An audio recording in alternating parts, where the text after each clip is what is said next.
চান আমাদের কিন্তু জানাতে পারেন। যাই হোক, আমরা কথা না বাড়িয়ে সরাসরি ঘটনায় চলে যাব। আশা করছি আপনারা প্রথম থেকে শেষ পর্যন্ত আজকেও আমাদের সঙ্গে থাকবেন এবং একইভাবে উপভোগ করবেন আমাদের প্রথম থেকে শেষ পর্যন্ত আজকের এই এপিসোড জিন সিরাত। জিন সিরাত সম্পর্কে আপনাদের জানা আছে কিনা জানি না, হয়তো অনেকেই জানতে পারবেন। যদি জানতে না পারেন তাহলে আপনি কমেন্ট সেকশনে লিখবেন, কারণ আমি বিশ্বাস করি যারা আমাদের শুনছেন তাদের মধ্যে অনেকেই এরকম আছেন যারা এই বিষয়টি সম্পর্কে পরিষ্কার ধারণা রাখেন। চলুন কথা না বাড়িয়ে আমরা চলে যাই আমাদের ঘটনায়। শুরু করছি আমাদের প্রথম ঘটনা। আশা করছি প্রথম থেকে শেষ পর্যন্ত শুনবেন, ভালো লাগবে আপনাদের। শুরু করা যাক।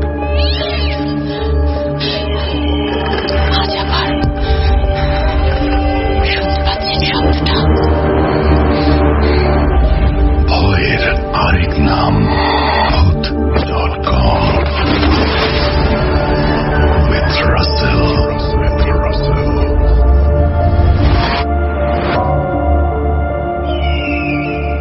Welcome back. আশা করছি আপনারা সবাই ভালো আছেন, ভালোর দলে আছেন। আমিও ভালো আছি, ভালোর দলে আছি। প্রচুর ঘটনা পাচ্ছি আপনাদের কাছ থেকে, সেটা একটা ভালো দিক, এবং প্রচুর অডিও ক্লিপও পাচ্ছি, সেজন্য আপনাদের অসংখ্য ধন্যবাদ। আমি আজকে আরো একটি ঘটনা পড়ে শোনাচ্ছি, যেভাবে লেখা আছে সেভাবেই পড়ছি। আসসালামু আলাইকুম প্রিয় রাসেল ভাই, আমি জানি আপনি সবসময় ভালোর দলেই থাকেন, তাই আর জিজ্ঞেস করলাম না কেমন আছেন। আমার নাম মোহাম্মদ হিরো মিয়া। আমি এবার ইন্টারমিডিয়েট ফার্স্ট ইয়ারে পড়ি। আমার বাড়ি কুড়িগ্রাম জেলা, ফুলবাড়ি উপজেলা, বড়ভিটা ইউনিয়নে, এবং আমার গ্রামের নাম উত্তর বড়ভিটা। এর আগেও আমি একটা ঘটনা পাঠিয়েছি, হয়তো কোনো কারণে সেটা সিলেক্টেড হয়নি, কিন্তু আমি তারপর একেবারেই নিরাশ হইনি, কারণ জানি আপনি সবসময় ভালোর দলেই। আমার এই ঘটনাটি আমার এক ফ্রেন্ডের মুখ থেকে শোনা। আমার ফ্রেন্ডের নাম মোহাম্মদ মিনহাজুল ইসলাম ইয়ন। তার ছোট চাচার সাথে ঘটে যায় এই ঘটনা। আমি চাই আপনি আমার এই ঘটনাটি নিজের মুখে লিসেনারদের শুনিয়ে দিন, কারণ আপনার মুখে শুনতেই ভালো লাগে। আমার এই ঘটনাটি 100% সত্যি। আপনি চাইলে খোঁজ নিতে পারেন। আমি সাজিয়ে গুছিয়ে বলতে পারি না, তাই শব্দ, বানান এসব ভুল হলে আমাকে ক্ষমা সুন্দর দৃষ্টিতে দেখবেন। Kurigram rail station. ট্রেন স্টেশনে দাঁড়াতেই এত লোকের ভিড়েও সারোয়ারকে খুঁজে পেতে খুব বেশি কষ্ট হলো না আরমানের। আরমান বলল, সারোয়ার এইদিকে আয়, আসতে কোনো অসুবিধা হয়নি তো? সারোয়ার বলে, না রে, কোনো সমস্যা হয়নি, তবে ট্রেনটা একটু বেশি লোকাল, অনেকবার থামতে থামতে এসেছে। ও আচ্ছা, চল এখন বাড়িতে যাই। প্রায় 2 বছর যাবৎ আরমান আর সারোয়ার একই অফিসে চাকরি করে। একদিন আগেই সারোয়ার ছুটি নিয়ে এসেছে। কথা না বাড়িয়ে মূল ঘটনায় যাই। কুড়িগ্রামে তার বন্ধু আরমানের একমাত্র ছেলের জন্মদিন। অনুষ্ঠানে আরমানের বাসায় পৌঁছে খাওয়া দাওয়া করে ঘুমিয়ে গেল সারোয়ার। পরের দিন আরমানের বাসায় লোকজনের বিশাল সমাগম। নিজের ছেলের অনুষ্ঠানে কাউকেই বাদ দেননি। গ্রামবাসী তো আছেই, লোকজনের কিছুটা ভিড় কমতেই সারোয়ার খাওয়া দাওয়া শেষ করল। এরপর বাসায় ফেরার পালা। আজ সারাদিন প্রায় 1 থেকে 2 বারের মতো দেখা হয়েছে আরমানের সাথে। সারোয়ার নিজের বাসার উদ্দেশ্যে রওনা দেওয়ার সময় আরমান এসে হাজির। আরমান বলে, কিরে বের হচ্ছিস নাকি? আর 2 দিন থাক। সারোয়ার বলে, না রে, বাসায় একটা কাজ আছে, আজকে যেতে হবে। আরমান বলে, আচ্ছা ঠিক আছে, চল আমি তোকে স্টেশন পর্যন্ত এগিয়ে দিয়ে আসি। সারোয়ার বলে, আরে না, তুই এমনিতেই অনেক ব্যস্ত, বাড়ি ভর্তি লোকজন, আমি আসার সময় পুরো রাস্তাটা ভালো করে দেখে নিয়েছি, সমস্যা হবে না, তুই চিন্তা করিস না। আরমান বলে, ঠিক আছে, তাহলে তুই সাবধানে যা, আর ট্রেনে উঠেই আমাকে একটা ফোন দিস। বাকিটুকু সারোয়ারের ভাষায় বলছি। স্টেশন থেকে আরমানের বাড়ি প্রায় দ্রুত পায়ে হেঁটে যেতে 1 ঘন্টার মতো সময় লাগে, তাই কিছুটা ধীরে সুস্থে হাঁটা শুরু করলাম। হাঁটার পর আমি দেখি আকাশে ঘন কালো মেঘ জমতে শুরু করেছে। আমি এও বুঝতে পারি যে স্টেশনে পৌঁছানোর আগেই বৃষ্টি নামবে। আমি মনে মনে ভাবি, যদি কোনো শর্টকাট রাস্তা থাকতো তাহলে তাড়াতাড়ি স্টেশনে পৌঁছানো যেত। এভাবে আরো কিছুটা পথ চলার পর সামনে একজন ব্যক্তির সাথে দেখা হয়। আমি নিজের পরিচয় দিয়ে কুড়িগ্রাম আসার কারণটি ব্যক্ত করি। ব্যক্তিটি আমাকে শর্টকাট দেখিয়ে দেয়। সেই ব্যক্তিটি বলল, শর্টকাট রাস্তায় আছে একটা কুটির, জঙ্গলের ভেতর দিয়ে আপনি কিছুক্ষণ ভেতরে হাঁটলেই স্টেশনে পৌঁছে যাবেন। ধন্যবাদ দাদা, রাস্তাটা কোন দিকে গেছে একটু বলে দেবেন? তিনি বলেন, এই রাস্তা কিছুটা সামনে এগিয়ে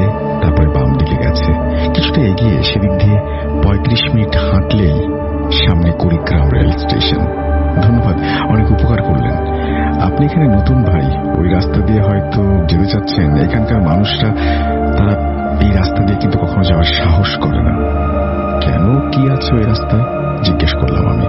ওই জঙ্গলে একটি পুরনো কবরস্থান আছে। জঙ্গলের রাস্তায় কেউ কখনো গেলে আর ফিরে আসে না। সেখানে অনেক খারাপ জিন বাস করে, শয়তান জিনেরা মেরে ফেলে। অপরিচিত ব্যক্তিটির কাছ থেকে আমি এই কাল্পনিক কথা শুনে একটু হেসে ব্যক্তিটির সাথে কোনো প্রকার কথা না বলে সোজা সামনের দিকে হাঁটতে শুরু করলাম। কিছু দূর হাঁটতেই পাশের জঙ্গলের রাস্তার দিকে গেলাম এবং সেখানে যেতেই একটা শব্দ শুনতে পাই, বাবু ফিরে আসুন, ওই পথে যাবেন না। আমি ওই কথাতে কান না দিয়ে আরো জোরে জোরে হাঁটতে শুরু করি। জঙ্গলের ভেতরে কিছুটা পথ এগোতেই খুব জোরে বৃষ্টি পড়া শুরু হলো। আমি বুঝতে পারলাম যে জোরে বৃষ্টি শুরু হয়ে গেছে। দৌড়ে স্টেশনে পৌঁছাতে পারবো না। তার উপর এই জঙ্গলের মধ্যে রাস্তায় গাছপালা ভেঙে কার চাই না কি ক্ষতি হয়ে যায়। তাই আশ্রয়ের জন্য আমি সব দিকে তাকাতে লাগলাম। তখনই আমি লক্ষ্য করি কিছুটা সামনে একটা পুরনো বাড়ি দেখা যাচ্ছে এবং ওই বাড়ির জানলা থেকে আলো বেরিয়ে আসছে। তবে বাড়ির আশেপাশে ছোট ছোট বেশ কিছু কবরও দেখা যাচ্ছে। আমি অবাক হয়ে যাই। এই জঙ্গলে কবরস্থানের পাশে মানুষের বাড়ি কি থাকে এখানে? এই বৃষ্টি থেকে বাঁচার জন্য ওই বাড়িতে আশ্রয় নেওয়াটা ঠিক হবে বলে মনে করি। যেই কথা সেই কাজ। আমি এক দৌড়ে ওই বাড়িতে প্রবেশ করে দরজার কাছে পৌঁছে যাই। বাড়ির দরজায় ধাক্কা দিয়ে বলি, কেউ আছেন? দরজাটা খুলুন, আমার ভীষণ বিপদ। কয়েক মুহূর্ত পরেই একজন বৃদ্ধ মহিলা দরজা খুলে দেন। মহিলাটিকে দেখেই আমার বুকটা ঝ্যাঁত করে ওঠে। মহিলার চেহারায় কিছু একটা অস্বাভাবিক ছিল। ভালো করে লক্ষ্য করে দেখি মহিলাটির একটি চোখ নেই। সেখানে যেন গভীর অন্ধকার, আর মুখে অনেক কাটা দাগ। মহিলাটির কথায় আমি যেন সম্বিত ফিরে পাই। মহিলাটি বলে, আপনি এই দুর্যোগের মধ্যে জঙ্গলে কি করছেন? আসলে আমি রেল স্টেশনের দিকে যাচ্ছিলাম। হঠাৎ আকাশটা মেঘে ঢেকে গেল আর বৃষ্টি শুরু হয়ে গেল। স্টেশনে পৌঁছানোর জন্য আমি এই রাস্তায় চলে এসেছি, কিন্তু দেখুন এই বৃষ্টির জন্য আমি একেবারেই আটকে গেলাম। আপনাকে অনেক সাহসী বলতে হবে। এখানকার লোকজন ভুলেও এই রাস্তায় আসার কথা ভাবে না। এই বলে মহিলাটিকে আমাকে বলল, আসুন। মহিলাটি আমাকে একটি ঘরের সোফায় বসিয়ে সামনের চেয়ারে বসলো নিচে। ঘরটির মধ্যে আসবাবপত্র তেমন কিছু নেই বললেই চলে। একটি মাত্র বইয়ের শেলফ, আর দেয়ালে চলছে একটা বাতি। চারপাশ একদম নিস্তব্ধ। বাইরে বৃষ্টির শব্দ শোনা যাচ্ছে। বাড়িতে আর কাউকেই দেখছি না। আমি জিজ্ঞেস করলাম, আপনি কি এখানে একাই থাকেন?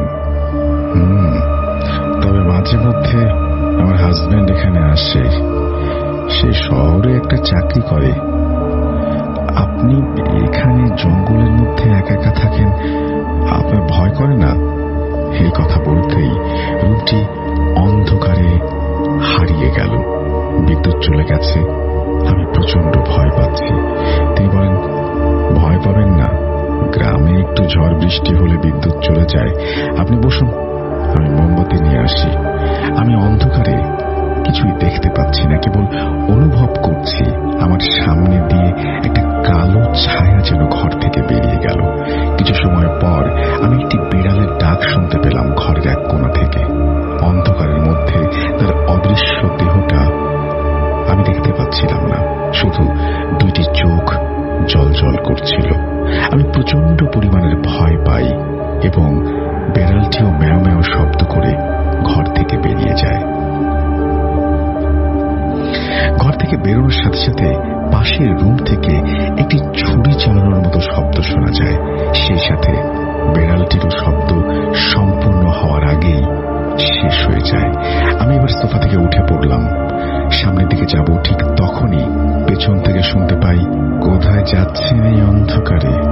এই যে আমি চলে এসেছি। আমি অবাক হয়ে যাই। মহিলাটি কখন এই ঘরে প্রবেশ করলো আমি বুঝতেই পারিনি।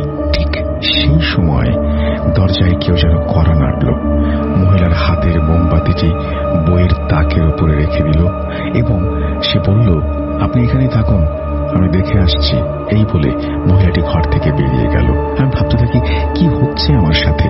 একটু পরেই মহিলাটি ছুটতে ছুটতে এসে বলল, আপনি দ্রুত লুকিয়ে যান, ও চলে এসেছে, আপনাকে এখানে দেখলেই যা ইচ্ছে নয় তাই করবে। কে এসেছে? আপনি তো ভয় পাচ্ছেন কেন? আমার হাজবেন্ড, ও আজকে আসবে এই ব্যাপারটা আমি জানতাম না। ও খুবই অন্যরকম মানুষ, আপনাকে দেখলে আপনার সমস্যা হবে, আপনি কিছু সময়ের জন্য লুকিয়ে থাকুন। আমি অনিচ্ছা সত্ত্বেও দ্রুত পাশের ঘরে চলে গেলাম। আর ঘরে প্রবেশ করা মাত্রই কেন জানি বাইরের দরজার ছিটকেনি লাগিয়ে দিল কেউ মনে হলো। সাথে সাথেই মহিলা এক বিকট অট্ট হাসি দিল। আমি ভয়ের সাথে দরজায় কান পেতে শুনতে পেলাম, কি ব্যাপার এত হাসছো যে? আমি অনেকদিন পর একটা জ্যান্ত মানুষ পেয়েছি। কি বলো, জ্যান্ত মানুষ? এই কথা শুনে আমি আঁতকে উঠি। আমি এবার সেই ঘরের ভেতরে ভালো করে লক্ষ্য করে আরো ভয় পেয়ে যাই। ঘরের মেঝের চারিদিকে হাড়গোড় পড়া আছে, আর সেই সময় ঘরের আলো বন্ধ ছিল। আমি অজ্ঞান হয়ে গেলাম, আমার কিছু মনে নেই। পরে হুঁশ ফিরে আসার পর আমি নিজেকে আমার বন্ধু আরমানের বাসায় আবিষ্কার করি। পরে আরমান আমাকে বলে, তোর কি হয়েছে? আমি সবকিছু খুলে বলি। সে সবকিছু শুনে আমাকে এক গ্লাস শরবত খেতে দেয়। কিছু সময় পর আমার সেন্স ফিরে আসে। আমি আরমানকে বলি, আমি এখানে কিভাবে আসলাম আমি তো বুঝতে পারছি না, জঙ্গলে ছিলাম এটুকু মনে আছে। বাকিটুকু আরমান বলতে শুরু করে। তুই যাওয়ার পর আমাকে এক অপরিচিত লোক এসে বলে, আপনার বন্ধুর খুব বিপদ, আপনার বন্ধু সেই জঙ্গলের দিকে গেছে। এই বলে লোকটি বেরিয়ে যায়। আমি এই কথা আমার বাড়ির সবাইকে বলি। আরো কয়েকজন মিলে, এলাকার কিছু যুবক মিলে আমরা যাই, বের হই সেই জঙ্গলের দিকে। জঙ্গলের ভেতরে কবরস্থানের সামনে গিয়ে দেখি তুই অজ্ঞান অবস্থায় পড়ে আছিস। তারপর তোকে বাড়িতে এনে মাথায় পানি ঢালা হয়। আমাদের মসজিদের ইমাম সাহেবকে ডেকে নিয়ে আসি। ইমাম সাহেব এসে তোকে ঝাড়ফুঁক করে আর গ্লাসের পানিতে ফুঁ দিয়ে তোর মাথায় শরীরে মালিশ করতে বলে। তুই সারা রাত ঘুমের ঘোরে কি যেন সব বলেছিস।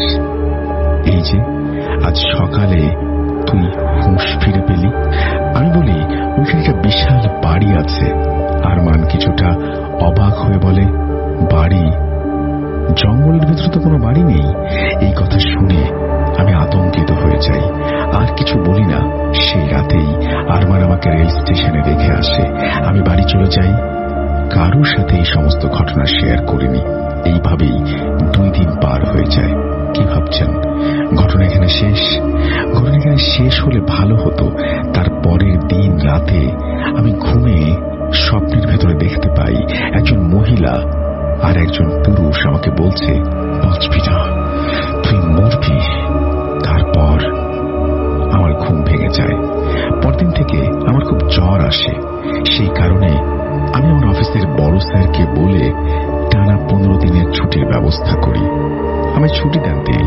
এই জ্বর দেখে আমার বাবা মা ডক্টর দেখাতে চান, কিন্তু আমার জ্বর কোনোভাবেই ভালো হয় না। শরীর শুকিয়ে যেতে শুরু করে। পরে আমি আগের সব কাহিনী আমার মা বাবার সাথে শেয়ার করি। আমার মা বাবা অনেক ভয় পেয়ে যান এবং আমাকে একজন কবিরাজ দেখানোর সিদ্ধান্ত নেন। বলা ভালো যে সেই কবিরাজ আমার কাহিনী শুনে আমায় বলে, এটা কোনো সমস্যা না। এই বলে আমাকে তাবিজ দেয়, কিছু পানি পড়া দেয়। তারপর সব ঠিকঠাক চলতে থাকে। কিন্তু মেইন ঘটনা ঘটে পরের দিন রাতে। রাতে আমি ওয়াশরুমের দিকে যাই। বাইরে আমার জন্য যত ভয় আর আতঙ্ক অপেক্ষা করছে আমি বুঝতেই পারিনি। আমি বাইরে গিয়ে দেখতে পাই একটি গাছে একটি মহিলা কান্না করছে। আমি তাকে এগিয়ে গিয়ে জিজ্ঞেস করি, কে ওখানে? এই বলে একটু সামনে এগোতেই দেখি মেয়েটা আর কেউ না, আমায় আশ্রয় দেয়া, এক চোখ না থাকা সেই মহিলাটি। মহিলাটি আমাকে দেখে হাসি দিয়ে ওঠে এবং হাসিটা তো বিশ্রী, একেবারেই সহ্য করার মতো না। এই দেখে আমি অনেক ভয় পেয়ে যাই এবং আমার শরীর ঘামতে শুরু করে এবং আমি এই চিৎকার করতে করতে বাড়ির পথে দৌড় দেই। আমার চোখের সামনেই যে চোখটা অন্ধ ছিল, অন্ধকার সেই চোখ থেকে লাল রক্ত বের হচ্ছে এবং নিমেষের মধ্যেই সেখানে আরো একটি অবয়বকে আমি হাজির হতে দেখি, কিন্তু তার মুখটা একেবারেই বোঝা যাচ্ছে না, শুধু তার দুইটা চোখ, দুইটা হাত দেখা যাচ্ছে। এই দেখে আমি অনেক ভয় পাই। মনে মনে আমি ভেবে ফেলি যে আজকে আমার শেষ দিন। আমি বলি, আমি কেন সেন্সলেস হচ্ছি না?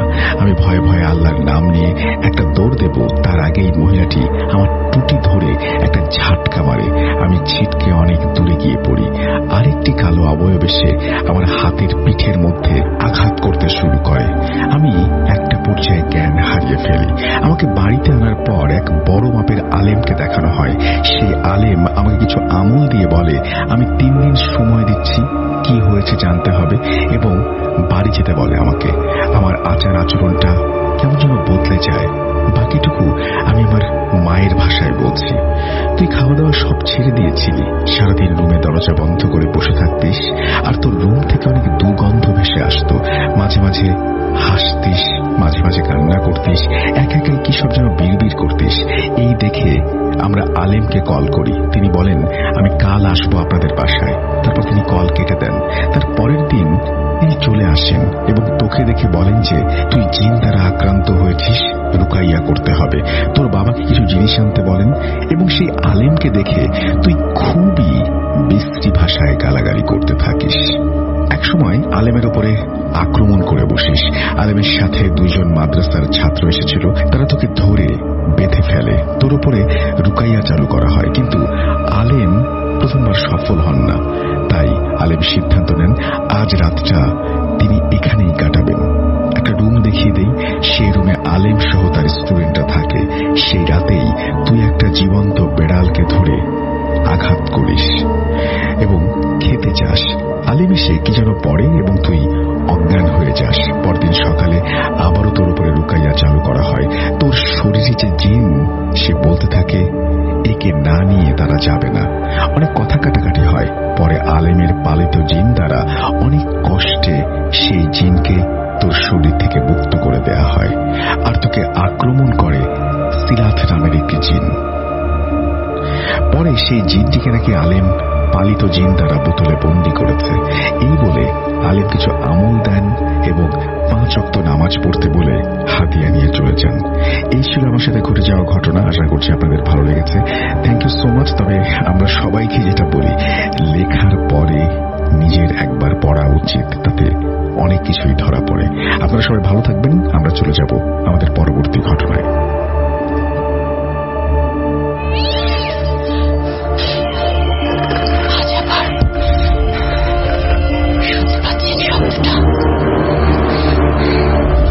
ভয়ের আরেক নাম ভূত.com with Russell.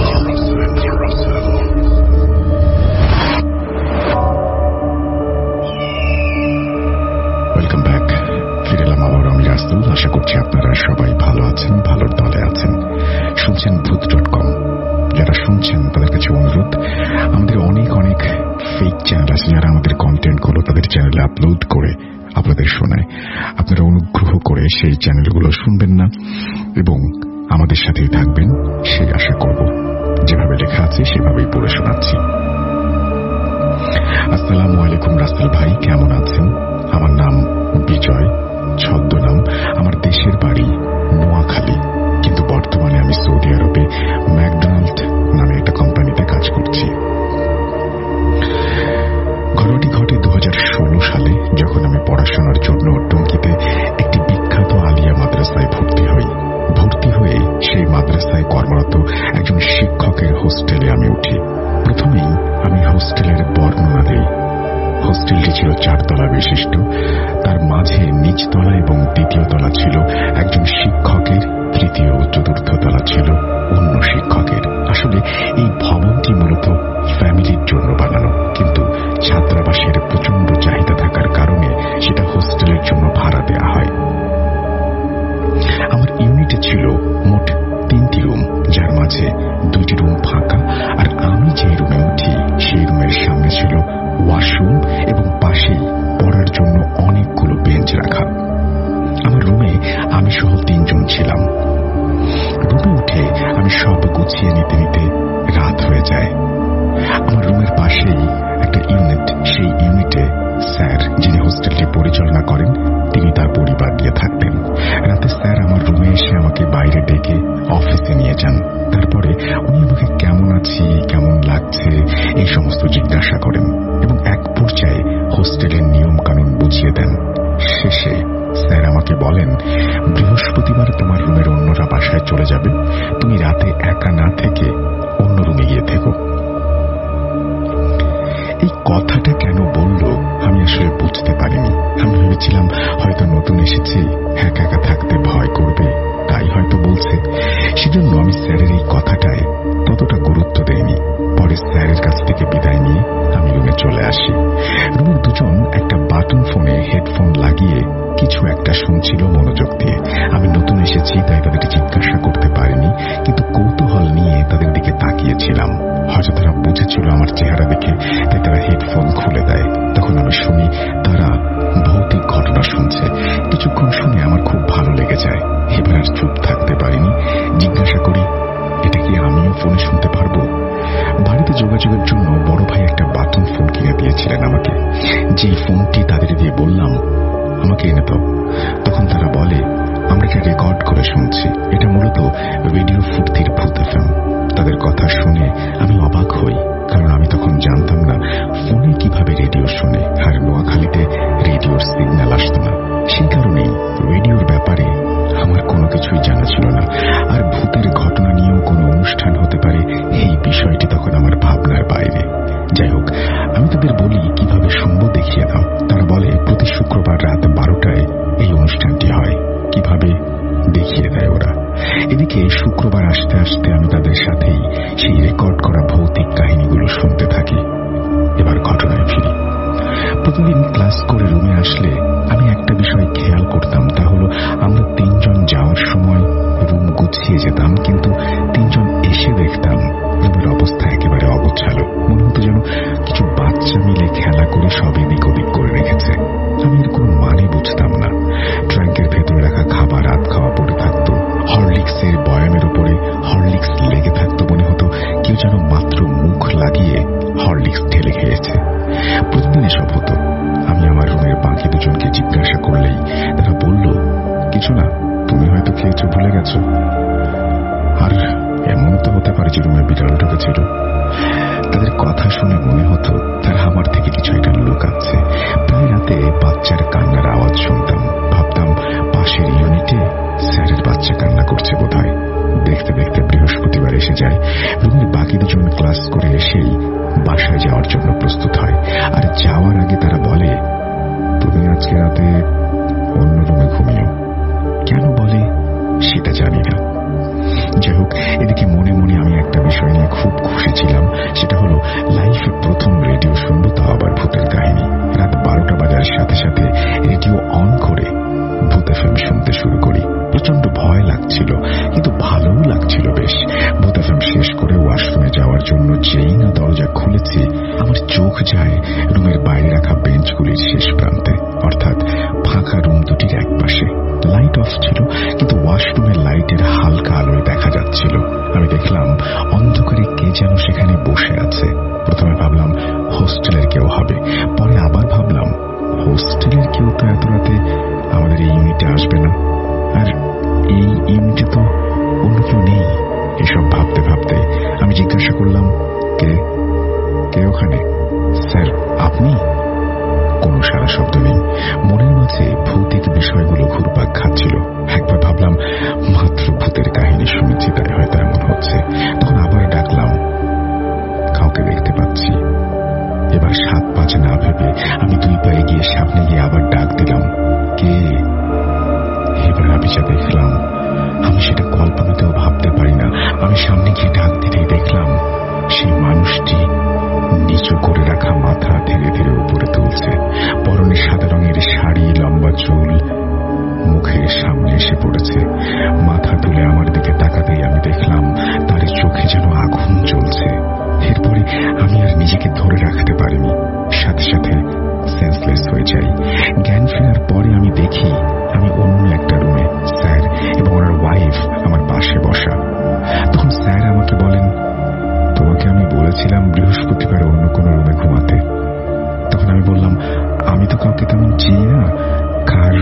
আপু, আপনি আমাকে কারণও বলেননি, তাই এতটা গুরুত্ব দেয়নি। পরে স্যারকে সব খুলে বলি।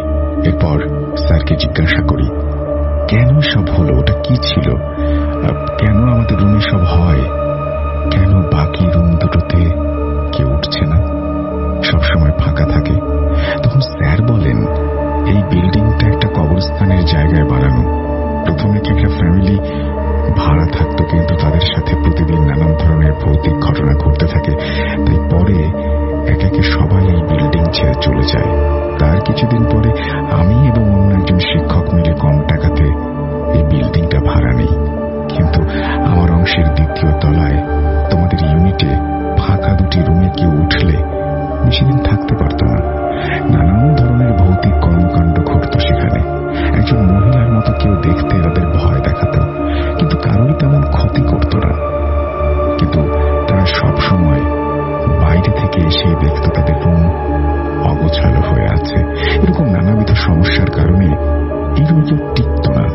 শেষে স্যার আমাকে বললেন আমি যেন কাউকে সব না বলি, তাহলে হোস্টেল বন্ধ হয়ে যাবে।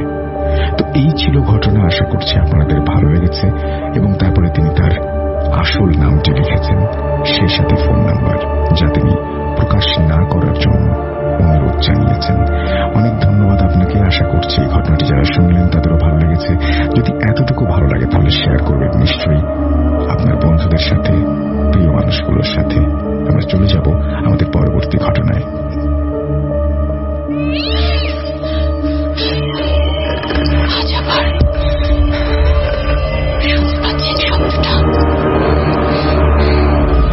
ভয়ের আরেক নাম ভূত.com with Russell.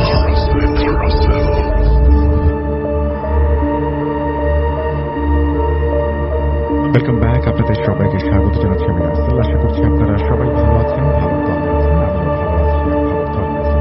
যদিও এখন রাত 12টা বেজেছে 40 মিনিট, তারপরে প্রচুর মানুষ, আমরা প্রচুর আমরা যারা ভূত করতে পছন্দ করি তারা যুক্ত হয়েছি। এবং এখন পর্যন্ত আমাদের শো প্রায় 30 মিনিটের মতন, 30 মিনিটের কাছাকাছি চলে গেছে। এখন পর্যন্ত যারা আছেন তারা বুঝতে পারছি আমি যে সবচাইতে বেশি পছন্দ করেন ভূত.comকে। সুতরাং তাদের কাছে একটা বিশেষ অনুরোধ, আমরা যদি ফেব্রুয়ারিতে আমাদের জন্মদিন 14 তারিখে সেই সময় যদি আমরা 2 মিলিয়ন করতে চাই তাহলে আমাদের কি করতে হবে?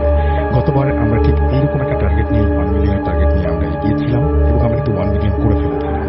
এইবার যেটা করতে চাই সেটা হচ্ছে আমরা 2 মিলিয়নের টার্গেট করতে চাই এবং আমরা চাই যে সবাই আরো বেশি করে জানুক এই শো সম্পর্কে। এখনো পর্যন্ত অনেককেই যখন আমি বলি আমাদের এই ভূত.com-এ ডাকি, তখন বলেন যে আচ্ছা এটা এখনো হয় নাকি। তো আমি এটা শুনতে চাই না এবং সেই জন্য আমি আমার জায়গা থেকে চেষ্টা করছি, আপনারা আপনাদের জায়গা থেকে চেষ্টা করবেন। আমি কথা বেশি লম্বা করব না, চলে যাব আমাদের তৃতীয় ঘটনায়।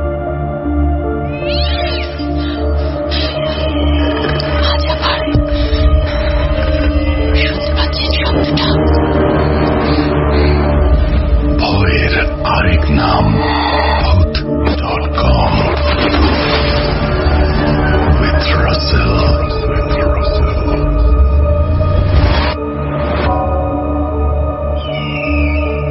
Welcome back. আপনাদের সবাইকে স্বাগত জানাচ্ছি আমি রাসেল। আশা করছি আপনারা সবাই ভালো আছেন আর ভালোর তলে আছেন। আমিও ভালো আছি আর ভালোর তলেই আছি। যেভাবে লেখা আছে সেভাবেই পড়ে শোনাচ্ছি। আসসালামু আলাইকুম ওয়া রাহমাতুল্লাহি ওয়া বারাকাতুহু। রাসেল ভাই, আশা করি আপনি ভালো আছেন। আমি বেশ কিছুদিন হলো আমার এক বন্ধুর কাছ থেকে ভূত.com-এর খবরটি শুনে, আপনাদের কিছু এপিসোড শুনে আমার নিজের জীবনের একটা ঘটনা আপনাদের সাথে শেয়ার করছি।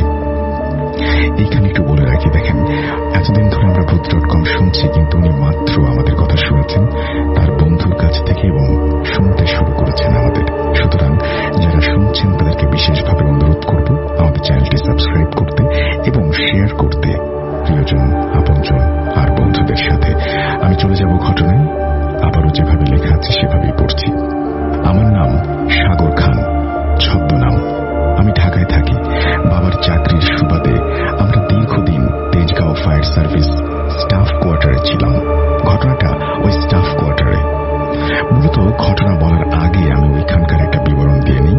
আমি ছোটবেলায় আমার বাবার কাছে শুনেছি এই ফায়ার স্টেশনটি পাকিস্তান আমলে তৈরি এখানে স্টেশন হওয়ার আগে যেখানে স্টেশনটি হয়েছে তার সামনে একটি কবরস্থান ছিল। সেখানে এখন ঢাকা টঙ্গী মহাসড়ক। স্টেশনটির ভেতরে একটি স্টাফ কোয়ার্টার আছে। যেখানে কোয়ার্টারটি বানানো হয়েছে সেখানে আগে একটি চিতাখোলা ছিল এবং এই চিতাখোলার পাশে একটি কাঁঠাল গাছ ছিল।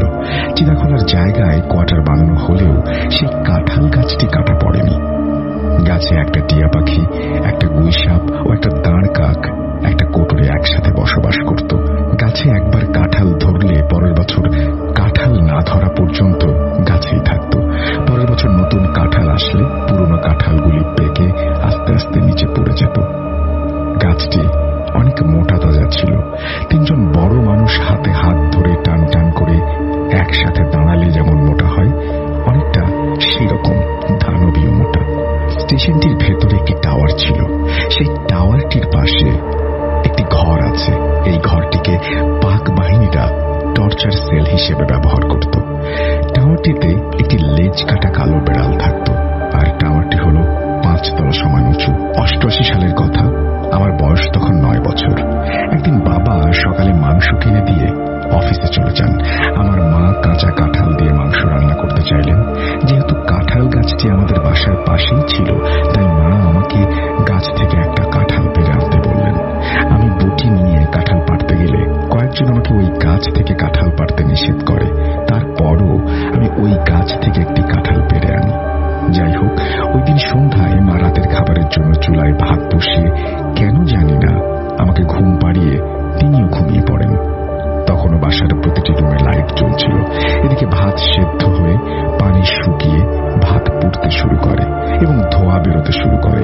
ভাত পোড়া গন্ধের কারণে আশেপাশের মহিলারা দরজায় নক করতে থাকে, কিন্তু ভেতর থেকে কোনো সারা শব্দ না পেয়ে জানলা দিয়ে আমাদের ডাকতে থাকে। তাতেও কাজ না হওয়ায় আমাদের গায়ে পানি ছেটায়। এরপর বড় লাঠি দিয়ে আমাদের গায়ে খোঁচা দেয়। এরপর বাবা বাসায় আসলে তারা বাবার কাছে সব খুলে বলে। বাবা সহ কয়েকজন মিলে দরজা ভেঙে বাসায় ঢোকে। প্রথমে একজন গিয়ে চুলা নিভিয়ে দেয় এবং দেখে যে পাতিল সহ ভাত পুড়ে কয়লা হয়ে গেছে। ওদিকে বাবা কাঁদতে কাঁদতে আমাদের রুমে এসে মায়ের গা ধরে ঝাঁকুনি দিতেই আমরা ঘুম থেকে উঠে পড়ি। ঘরে বাবা সহ অন্যান্য মানুষ দেখে আমরা ভীষণ ঘাবড়ে গিয়ে কি হয়েছে জানতে চাইলে বাবা সবকিছু খুলে বলেন। এরপর বাবা একজন হুজুর ডেকে নিয়ে আসলে তিনি দোয়া পড়ে পানি ছিটিয়ে দেন এবং বাসাটি পরিবর্তন করতে বলেন। এরপর একদিন দুপুরে আমি টাওয়ারের উপরে আমার 3 জন বন্ধুকে বসে থাকতে দেখে সেই টাওয়ারে আমিও উঠতে চাই। আমি যখন 4 তলা পর্যন্ত উঠি তখন দেখি সিঁড়িতে একটি কালো লেজ কাটা বেড়াল বসে আছে। এতে আমি কিছুটা ভয় পেয়ে যাই, কিন্তু বেড়ালটি আমার দিকে না তাকিয়ে বরং আমার মাথার ওপরের দিকে তাকিয়ে কিছু একটা দেখতে পেয়ে ওপরে গিয়ে দৌড়ে পালায়। কিন্তু উপরে তাকিয়ে আমি কিছু দেখতে পাই না। এরপর আমি তাড়াতাড়ি করে উপর তলায় আমার বন্ধুদের কাছে গিয়ে বেড়ালের ব্যাপারে জিজ্ঞাসা করলে তারা বলে তারা এখানে কোনো বেড়াল দেখেনি। তাতে আমার মনের ভয়টা আরো বেড়ে গিয়েছিল, কারণ বেড়ালটি 4 তলা থেকে উপরের দিকে এসেছিল, গেল কোথায়? যাই হোক, এরপর একদিন রাত 8টা নাগাদ আমি একটা কাজে বাসার বাইরে যাই। এই সময় ওই টাওয়ারের কাছে আসলে দেখি টাওয়ারটি ঠিক ওপরেই ভীষণ বজ্রপাত হচ্ছে। কিন্তু আশ্চর্যের বিষয় হলো তখন আকাশ ছিল একদম পরিষ্কার এবং চাঁদ সহ তারাগুলো স্পষ্ট দেখা যাচ্ছিল। তাহলে বজ্রপাত কিভাবে হচ্ছে আমি বুঝতে পারলাম না। আমি সহ এলাকার আরো অনেক মানুষ ছিলেন যারা আমার মতো এরকম ভৌতিক অভিজ্ঞতার সম্মুখীন হয়েছেন। এরপর 1990 থেকে 93 সালের মধ্যে একজন ড্রাইভার এখানে বদলি হন। তিনি আগে যেখানে ছিলেন সেখানকার কোনো একজন হুজুর জিন পালতেন। তিনিও এখানে ভৌতিক কিছু দেখার পর ওই হুজুরকে নিয়ে আসেন। তিনি এখানে এসে সবকিছু দেখে চলে যান। 3 দিন পর তিনি এখানে এসে জানান সবকিছুর জন্য দায়ী হলো ওই কাঁঠাল গাছ। গাছটিতে 3 জন হিন্দু জিন ও 2 জন মুসলিম জিন বাস করে। সাধারণত এরা কারো ক্ষতি করে না, তবে তাদের মাঝে যদি বিবাদ বাঁধে তবেই ক্ষতির সম্ভাবনা। এর থেকে মুক্তির একমাত্র উপায় হলো গাছটি কেটে ফেলতে হবে। সেখানেও বিপদ আছে, যারাই গাছ কাটবে তাদেরই কোনো না কোনো ক্ষতি হবে। তারপর ওই ড্রাইভার সহ আরো 3 জন মিলে গাছটি কাটতে চাইলে হুজুর তাদের 4টি তাবিজ দিয়ে চলে যান। কিন্তু স্টেশন অফিসার এক একে কয়েকজন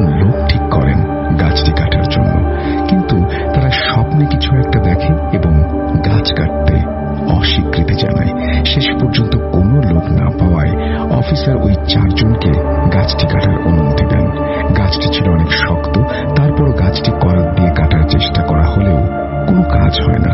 পরে কুড়াল দিয়ে একটু একটু করে কাটার পর মাত্র 2-3 ইঞ্চি জায়গা কোনোভাবে আর কাটা যাচ্ছিল না। বিশ্বাস করেন রাসেল ভাই, ওই 3 ইঞ্চি গুড়ির ওপর পুরো গাছটি দাঁড়িয়েছিল। এমনকি গাছটিকে রশি দিয়ে বেঁধে 20-22 জন মানুষ মিলেও টেনে মাটিতে ফেলতে পারা তো দূরের কথা, গাছটিকে একটু ঝাঁকিও দিতে পারেনি। গাছটি সেই 3 ইঞ্চি গুড়ির ওপর দাঁড়িয়ে। কোনো উপায় না পেয়ে আবার সেই হুজুরের কাছে গেলে হুজুর বলেন, গাছটির গোড়া থেকে শুরু করে 10 হাত পর্যন্ত ভালো করে আগুন দিয়ে পুড়িয়ে দিতে পারলেই গাছটি নিচে থেকেই পড়ে যাবে। হুজুরের কথা মতো কাজ করার পর গাছটি অবশেষে কাটা সম্ভব হয়। আর 4 জনের একজন স্বপ্নে ভয়ানক কিছু দেখে আত্মহত্যা করেন, একজন পাগল হয়ে যান, একজন দুর্ঘটনায় একটি চোখ পুরোপুরি হারান, আরেকজনের দুর্ঘটনায় 2টি পা ভেঙে পঙ্গু হয়ে যায়।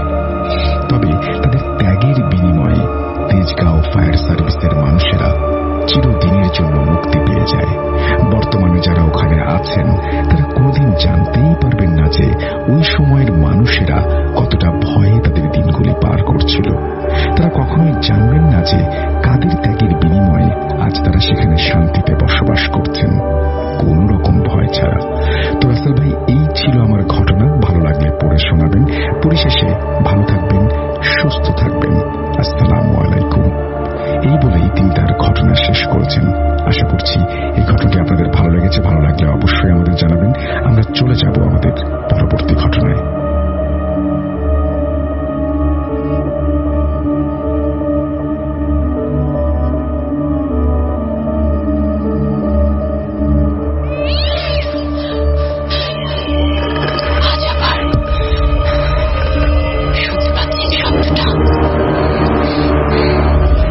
ভয়ের আরেক নাম ভূত.com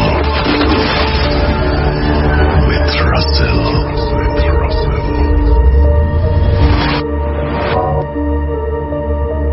ওয়েলকাম ব্যাক। আপনাদের সবাইকে স্বাগত জানাচ্ছি আমি রাসেল। আশা করছি আপনারা সবাই ভালো আছেন এবং ভালোর দলে আছেন। আমিও ভালো আছি আর ভালোর দলেই আছি। আর এই মুহূর্তে ঘড়িতে সময় 12:56 ও মাই গড, অনেক রাত হয়ে গেছে।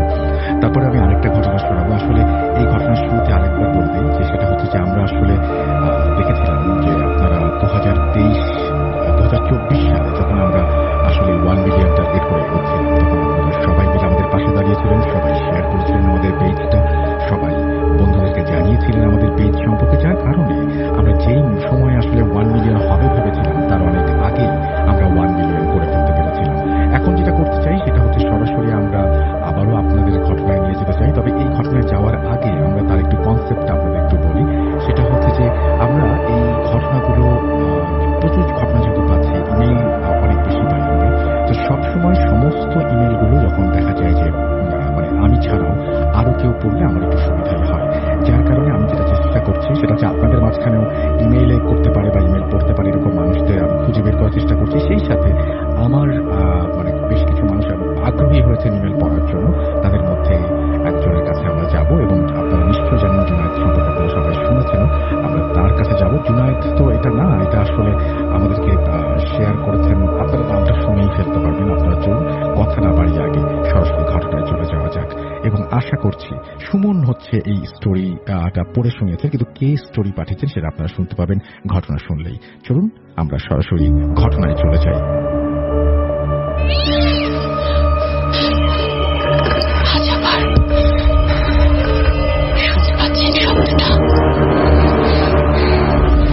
ভয়ের আরেক নাম ভূত.com with Russell.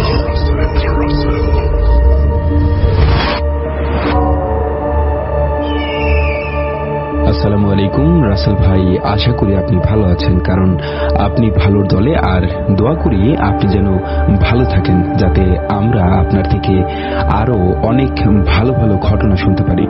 শুরুতে বলে রাখি, আমার নাম গোপন রাখবেন। আমার লেখায় ভুল হলে তা ক্ষমার দৃষ্টিতে দেখবেন।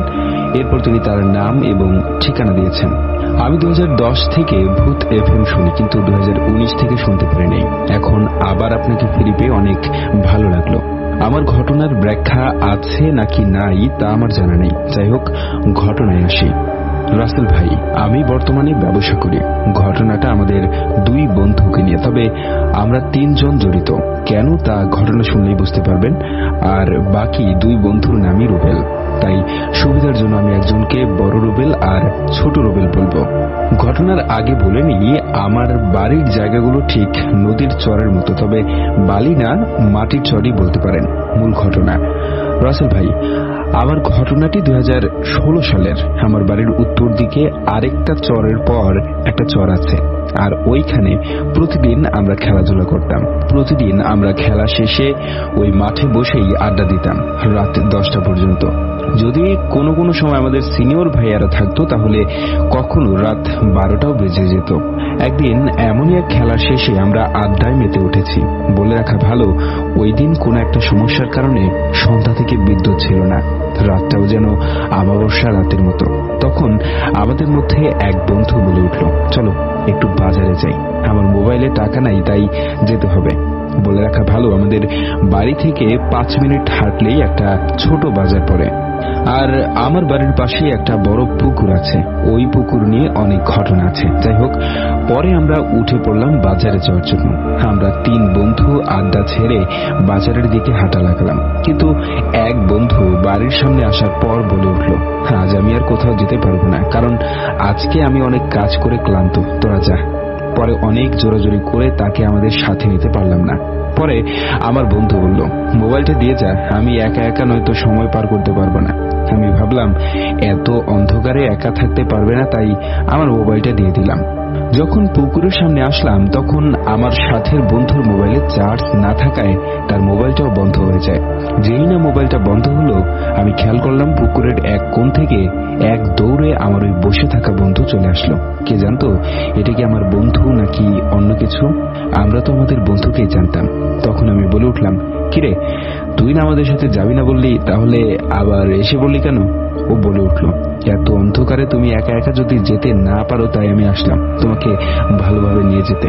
আমার তখন কোনো খেয়ালই ছিল না। বললাম, তাহলে আমার মোবাইলটা বের কর, অন্ধকার। তখন ওইসব কথা না ভেবে আমি তার সাথে মজা করতে শুরু করলাম আর হাঁটতে লাগলাম। বলে রাখা ভালো, আমরা যে রাস্তায় হাঁটতে লাগলাম এটা একটা চিপা রাস্তা, তাই কোনো গাড়ি তো দূরের কথা, কোনো মানুষও নাই। আবার গ্রামের রাত 10টায় বেশিরভাগ মানুষ ঘুমিয়ে থাকে। তখন বড় রুবেল আমার থেকে 2-3 হাত সামনে, আর আমরা 2 জন তার পিছু পিছু কাঁধে হাত রেখে হাঁটতে লাগলাম। ছোট রুবেলের পেট ছিল অনেক নরম, তাই আমরা সবাই তার পেটে চিমটে দিতাম। তখন আমিও শুরু করলাম চিমটি দেওয়া। চিমটি দিতে গিয়ে খেয়াল করলাম তার পেট আজ অনেক শক্ত হয়ে গেল। বিষয়টা খেয়াল করে আমি বলে উঠলাম, কিরে, তোর পেট এত শক্ত কেন রে? সে হেসে বলে উঠল, আরে তোরা প্রতিদিন এত চিমটি দেস, তাই এটা এখন শক্ত হয়ে গেছে। আমিও বিষয়টা নিয়ে কোনো কিছু বললাম না। তবে হাঁটার সময় খেয়াল করলাম আমরা 2 জন অন্ধকারে তেমন ভাবে রাস্তা চিনতে পারি না, কিন্তু ছোট রুবেল এত অন্ধকারেও সব বলে দেয়। কোথায় কি হচ্ছে বা না হচ্ছে, রাস্তায় গর্ত থাকলেও আমাদেরকে সাবধান করে দেয়। তবে এই নিয়ে আমাদের কোনো চিন্তা ছিল না। তখন বড় রুবেল বলে উঠল, আচ্ছা, আপনার পাশের বাড়ির আমান ভাইয়ের বাড়ির কাজ আর কতদিন লাগবে? আমি বললাম, আর কতদিন লাগবে তা আমি তো বলতে পারবো না। তখন ছোট রুবেল বলে উঠল, কাজ শেষই, আর 2 দিন পুরা লাগবে না। তবে তার কথাটাই সত্যি হলো, আমান ভাইয়ের কাজ শেষ হতে 2 দিন পুরা লাগে নাই। যাই হোক, আমরা একটা ব্রিজ পার হলেই বাজার। এই ব্রিজটা ছিল অনেক পুরান আর অনেকটাই উঁচু।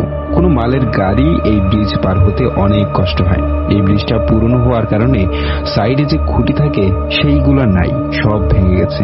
ব্রিজের মাঝখানে উঠে ছোট রুবেল বলে উঠল, বন্ধু, এই দেখো কতগুলো শিয়াল খেলা করছে। আমি বললাম, পাগল হয়ে গেলে নাকি? এত অন্ধকারে কোনো কিছুই দেখা যায় না, তুমি শিয়াল দেখো? এটা বলে আমি ব্রিজের সাইডে গিয়ে তাকে ধরে ব্রিজের নিচে দেখতে লাগলাম কেমন দেখা যায়। তখন সে বলে উঠল, বন্ধু, পড়ে যাবে তো এত নিচু হলে। আমি বললাম, কেন বন্ধু, তুমি আছো কেন? নাকি তুমি আমাকে ফেলে দেবে? তখন সে একটা বড় হাসি দিয়ে বলে উঠল, বন্ধু, তোমাকে আমার অনেক ভালো লেগেছে, আর তুমি কোনো চিন্তা করো না, যতক্ষণ আমি তোমার সাথে আছি তোমার কোনো কিছুই হবে না। তার কথা শুনে আমিও হেসে উঠে পড়লাম। তখন খেয়াল করলাম আমার এক নানা আসছে বাজার থেকে লাইট জ্বালিয়ে। আমি কোনো কিছু না ভেবে নানার দিকে এগিয়ে গেলাম আর বললাম, তুমি একটু দাঁড়াও, আমরা বাজারে যাব আর আসবো, তারপর তোমার সাথে চলে যাব, কারণ অনেক অন্ধকার, নানার হাতে লাইট আছে। নানা বলল, তাহলে বাজারে যেয়ে লাভ নাই, দেখো না সব বন্ধ করে ফেলছে, চলো বাড়িতে যাওয়া যাক। তখন যেই না ঘুরে আসলাম, এসে দেখি আমাদের ওই বন্ধু নাই, মানে ছোট রুবেল। অনেক ডাকাডাকি করলাম কিন্তু তার কোনো খোঁজই পাই না। পরে বড় রুবেল অনেক রাগ করে বলল, চলেন তো চলে যাই, সে থাক ওইখানেই লুকিয়ে। আমরাও চলে যেতে লাগলাম আর যাওয়ার সময় এদিক ওদিক লাইট দিয়ে নানাকে দেখতে বললাম সে আমাদের সাথে লুকোচুরি খেলছে কিনা। এইভাবে হাঁটতে হাঁটতে বাসার সামনে এসে চিন্তায় পড়ে গেলাম সে কোথায় গেল। পরে নানাকে বলায় নানা মামাদের ডাক দিল, তাকে খুঁজতে যেতে হবে। কিন্তু যখন মামা আসলো তখন যেটা দেখলাম আর শুনলাম, আমাদের দুই বন্ধুর গায়ের লোম দাঁড়িয়ে গেছে আর গলা শুকিয়ে গেছে। আমরা দেখলাম মামার সাথে আমার ওই বন্ধু, আমরা যাওয়ার পরই সে মামার সাথে গল্প করছে আর সে এখান থেকে কোথাও যায়নি। তাহলে এতক্ষণ কে ছিল? তার সাথে এত কিছু হয়ে গেল, এর কোনো উত্তর আজও জানা নেই আমার। রাসেল ভাই, যদি আমার ঘটনা সিলেক্ট হয় তাহলে আমাকে জানাবেন আর লিঙ্কটা দিবেন দয়া করে। এই ছিল আমার ঘটনা।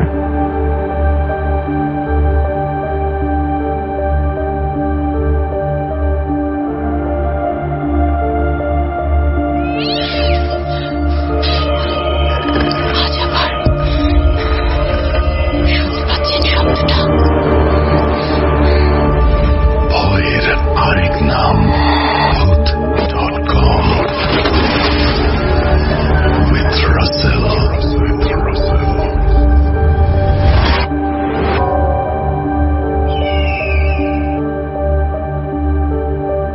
Welcome back. আপনাদের সবাইকে স্বাগত জানাচ্ছি আমি রাসেল। আশা করছি আপনারা সবাই ভালো আছেন, ভালোর দলে আছেন।